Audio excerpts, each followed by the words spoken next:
السويد في مونديال 94 ما كانش عندها لاعب فلتة، بس كانوا كلهم لعيبة كويسة وفي كل الخطوط، والنتيجة كانت إنجاز السويد ما قدرتش تحققه من بعد مونديال 94.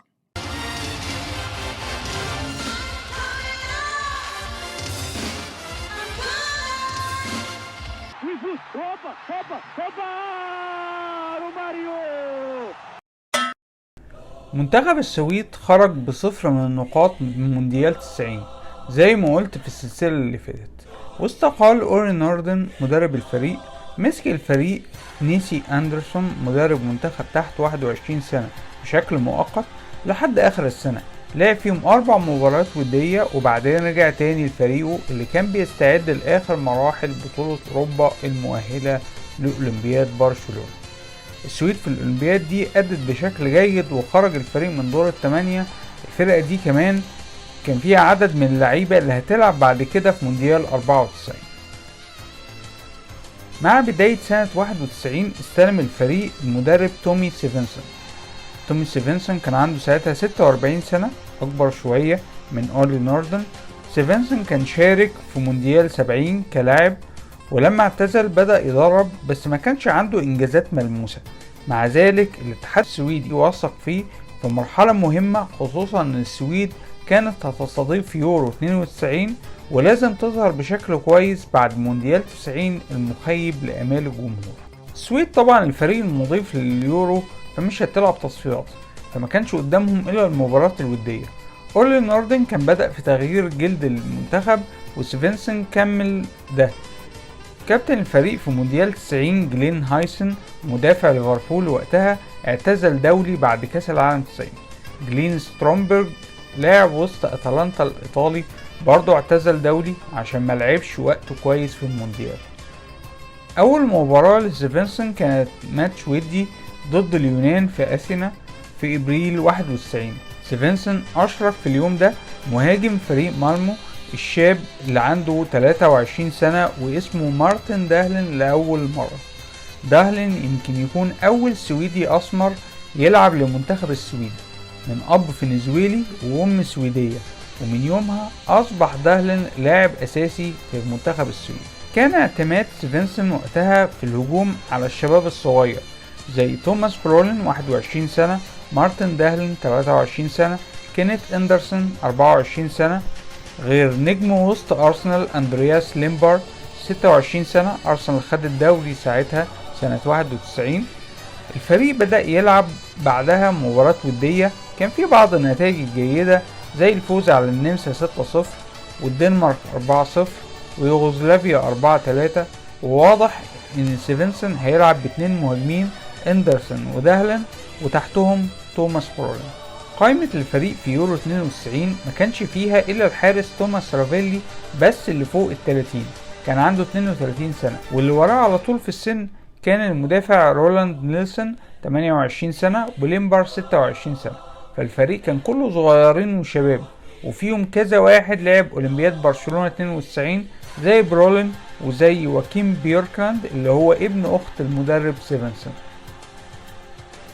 الفريق أدى في يورو 92 بشكل جيد، كسب انجلترا والدنمارك 2-1 1-0، تعادل مع فرنسا في الافتتاح 1-1، وخسر قبل النهائي بصعوبة 2-3 من ألمانيا.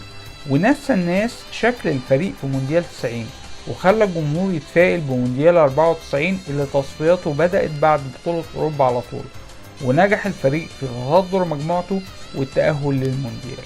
تومي سيفنسون أشرك مهاجم جديد خالص في آخر مباراتين في التصفيات بعد ما كان شبه ضمن التأهل، وهو المهاجم المنتقل حديثا لفريق فاينورد الهولندي هنريك لارسن.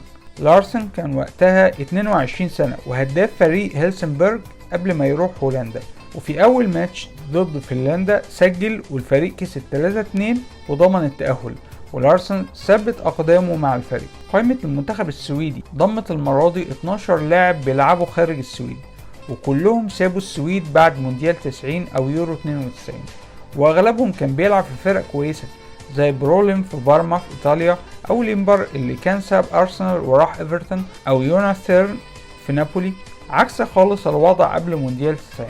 السويد بدأت مبارياتها ضد الكاميرون بقوة وسجلت بدري، بس الكاميرون اتعادلت واتقدمت في الشوط التاني، فستيفنسون اللي كان بادئ الماتش بدهلن وبرولين بس راح منزل كينيث اندرسون ولارسن كمان، وهاجم بأربعة لحد ما جه التعادل من كورة سددها لارسن، ولما ردت من العارضة لقت دهلن مستنيها عشان تتعادل السويد 2-2. تاني ماتش كان ضد روسيا اللي اتقدمت بهدف، وبرولين تعادل من ضربة جزاء. وفي الشوط التاني استغلت السويد النقص العددي اللي حصل لروسيا، والماتش كله بقى في اتجاه واحد، فسجلوا هدفين وكسبوا 3-1. الماتش ده ستيفنسون بدأ بطريقة 4-3-3 ولعب ب3 مهاجمين، برولين ودهلن وكينيث اندرسون، وكده السويد بقى معاها 4 نقاط ضمنت بيهم مكان في الدور التاني لأول مرة من 20 سنة.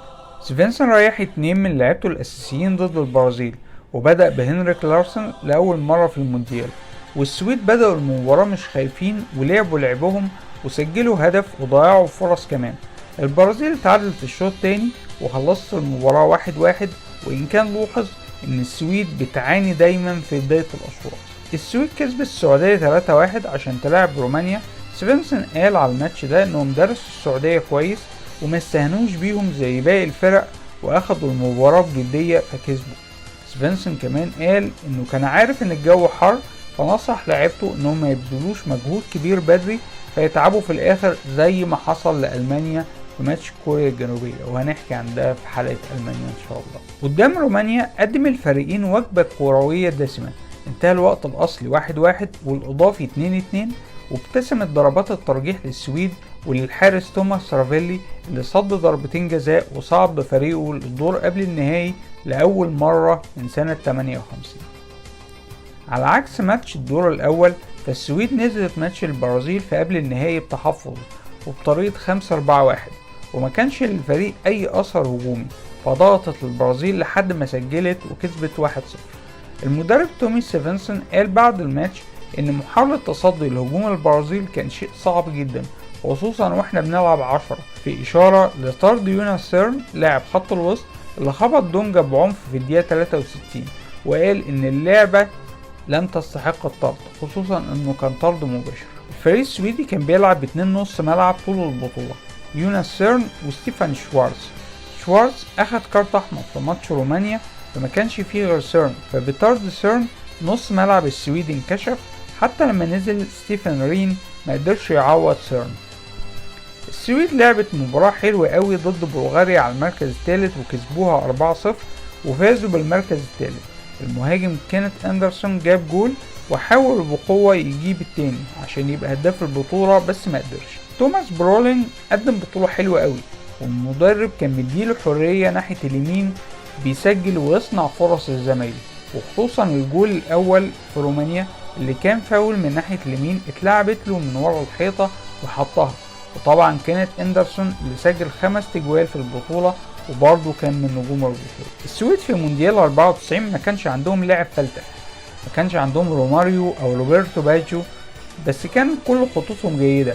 والميزة الحلوة كمان ان اغلب اللعيبة دي وصلت للبيك بتاعهم في المونديال. السويد ما تأهلتش لكأس العالم تاني بعد 94 الا سنة 2002،